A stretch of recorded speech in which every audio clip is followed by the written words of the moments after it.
कहाँ गए हैं सारे, कहाँ गए हैं सारे? सवेरा आपको नज़र नहीं आ रही होंगी भी, और भी बहुत सारे लोग हैं जो यहाँ पर आपको नज़र नहीं आएंगे। ज़ोर का जोड़ में हाफिज़ मोहम्मद इमरान आपको खुशामदीद कहता है, लेकिन आपको लगा होगा कि कुछ ना कुछ गैर मामूली हो रहा है। बिल्कुल हो रहा है, क्योंकि आपको मैं अकेला नज़र आ रहा हूँ, जबकि ऐसा नहीं होता। आज आपको ये भी बताएंगे कि यहाँ पर क्या तब्दीली आई है। ये बिल्कुल वैसी ही तब्दीली आई है जैसे कल के मैच में लाहौर कलंदर्स के नताइज में तब्दीली आई है। अब तक हारने वाली टीम मुसलसल इस टूर्नामेंट में किसी एक फ़तह की तलाश में थी, और कल लाहौर कलंदर्स को ये फ़तह मिली है। इस मैच के हवाले से भी हम बात करेंगे कि आखिर क्या ऐसी चीज़ ख़ास हुई कल के मैच में कि लाहौर को कामयाबी मिली है। क्या बॉलिंग उनकी बहुत अच्छी हुई, बैटिंग तो आप देखते हैं कि कल उस तरह से नहीं चली जैसे टॉप ऑर्डर में उनके रन्स निकलते रहे, लेकिन वैन डर डुसन एक मरतबा फिर मर्दे बहरान रहे लाहौर कलंदर्स के लिए। फ़हीम अशरफ ने कुछ अपना हिस्सा ज़रूर डाला, लेकिन वो अपनी टीम को फ़तह की तरफ बिल्कुल ना लेकर जा सके। नसीम शाह भी अपनी गेंदबाजी अच्छी करते हुए दिखाई दे रहे हैं, लेकिन इस्लामाबाद यूनाइटेड के लिए ये नाकामी क्या आने वाले दिनों में, आने वाले मैचेस में उनके लिए मुश्किलात में इजाफ़ा कर सकती है। इस मैच पर हम गुफ्तगू कर रहे हैं। मेरे साथ स्टूडियोज़ में मौजूद हैं, बहुत मसरूफ़ हैं इस वक्त, जनाब ज़ोर का जोड़ के बड़े अहम मेंबर, पाकिस्तान के इंटरनेशनल क्रिकेटर, बड़ी गहरी निगाह रखते हैं क्रिकेट के मामलात पर, और क्रिकेट से बाहर जो क्रिकेट खिलाने वाले लोग हैं उनके मामलात पर भी। पीजे मीर साहब, अस्सलाम वालेकुम। पीजे साहब वालेकुम सलाम। आज आप अकेले? Single wicket? सिंगल डबल उधर चलेंगे।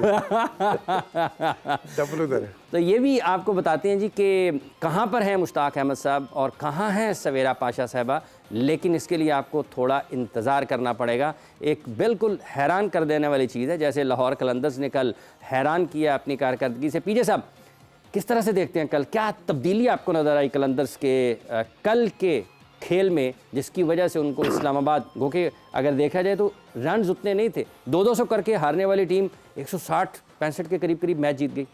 बिल्कुल। कल जैसे मैंने कहा था कि इन्होंने, इनका अकाउंट अभी खुला नहीं और इन्होंने अपनी रिसर्जेंस करनी थी।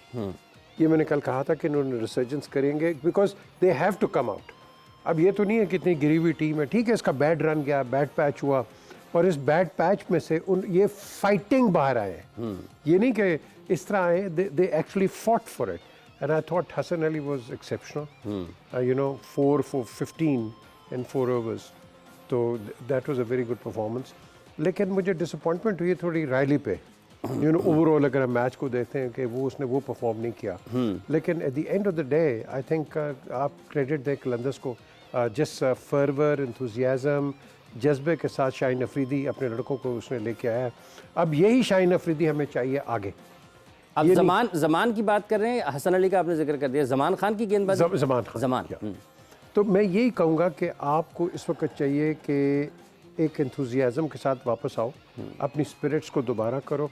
ये मैचेस होंगे इमरान, ये कई PSL आएंगे जाएंगे, ये होगा वो होगा, लेकिन इवेंचुअली हमारी जो पिक्चर है वो इंटरनेशनल क्रिकेट पे, ठीक है, क्योंकि इन्हीं का निचोड़ हमने निकाल के बेस्ट निचोड़ आगे देखना है।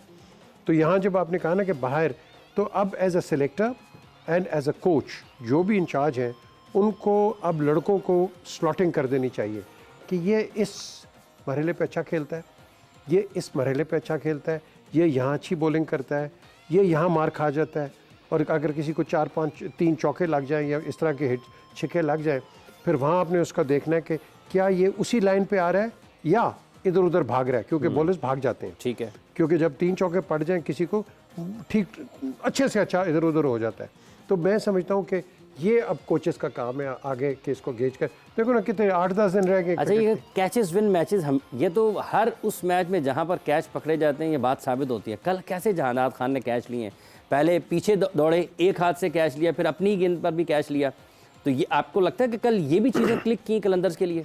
प्रेजेंस ऑफ माइंड, ये जो कैच होते हैं ये प्रेजेंस ऑफ माइंड होते हैं, और उसी वक्त क्योंकि जब आपके पास गेंद आ रहा होता है, हमेशा जो मर्जी क्रिकेटर ले लो वो हमेशा थोड़ा सा हिचकिचाता है, फिर आगे हाथ कर लेता है, लेकिन क्वेश्चन इज कि अगर तो सही हाथ पड़ जाए तो पड़ जाता है, नहीं पड़े तो फिर इधर से भी निकल जाता है, इधर से भी निकल जाता है। लेकिन इसने जो किया है कल, प्रेजेंस ऑफ माइंड अपनी दिखाई है, and I thought that was fantastic, absolutely brilliant, out of the world. आपको लगता है कि कनेक्ट ज़्यादा थे गेम के साथ जो कल मैच हुआ है?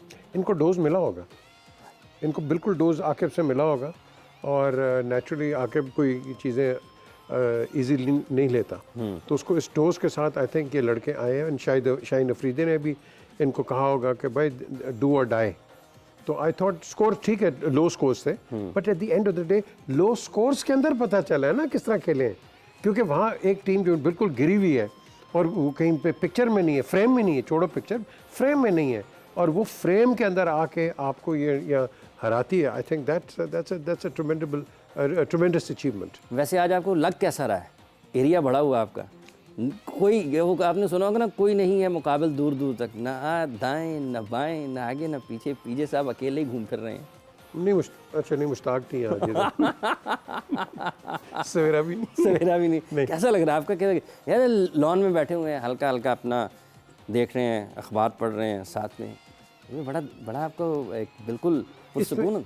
इसमें जब आप बैठते हैं ना, वेदर पॉलिटिकल हो, वेदर क्रिकेट हो, कोई भी हो, तो उसके अंदर आपकी कंसंट्रेशन ज़रा ज़्यादा पड़ जाती है, क्योंकि कोई पता नहीं होता है कि एंकर आपसे क्या सवाल कर दे, क्या कर दे।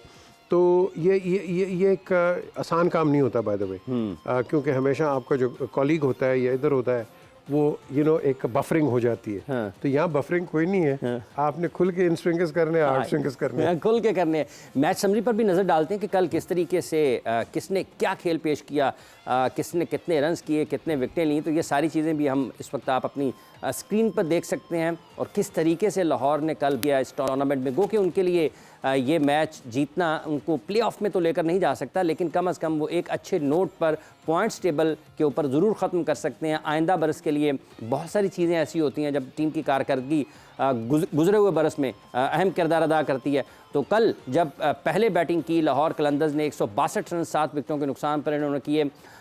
वैंडर डुसन जो कि इस टूर्नामेंट में बहुत अच्छा खेलते हुए आ रहे हैं कलंदर्स की तरफ से, 44 गेंदों पर 64 रन स्कोर किए इन्होंने। Shaheen Afridi batting order change किया, बल्लेबाजों से ऊपर आए, 14 गेंदों पर 30 रन स्कोर किए।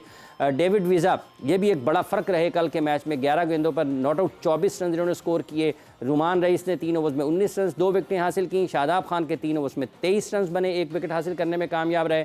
इमाद वसीम के 3 ओवर्स में 24 रन बने और 1 विकेट ये भी हासिल करने में कामयाब रहे। इसके जवाब में इस्लामाबाद यूनाइटेड की बैटिंग 145 रन पर सिमट गई, और फ़हीम अशरफ ने 31 गेंदों पर नॉट आउट 41 रन की इनिंग्स खेली। इनके साथ आज़म खान 19 गेंदों पर 29 कुछ शॉट्स इन्होंने खेले, जहां पर मैच में वापसी हुई थी इस्लामाबाद यूनाइटेड की। नसीम शाह भी बहुत अच्छा साथ भी देते रहे और शॉट्स भी खेलते रहे, दोनों काम इन्होंने किए। 16 गेंदों पर 27 रन ये बनाने में कामयाब रहे, लेकिन शिकार बने शाहीन शाह अफरीदी का। ज़मान खान जो कि अपना चौथा और आखिरी ओवर कर रहे थे अपना उस मैच का, जिसमें इन्होंने 3.5 ओवर्स में 37 रन देकर 4 विकेटें हासिल की। उसके साथ साथ अगर हम दीगर इनकी बॉलिंग के ऊपर नज़र डालते हैं तो शाहीन अफरीदी ने 4 ओवर्स में 32 रन दिए, 2 विकेटें इन्होंने हासिल की। जहादात खान के 2 ओवर्स में 15 रन और 1 विकेट हासिल की।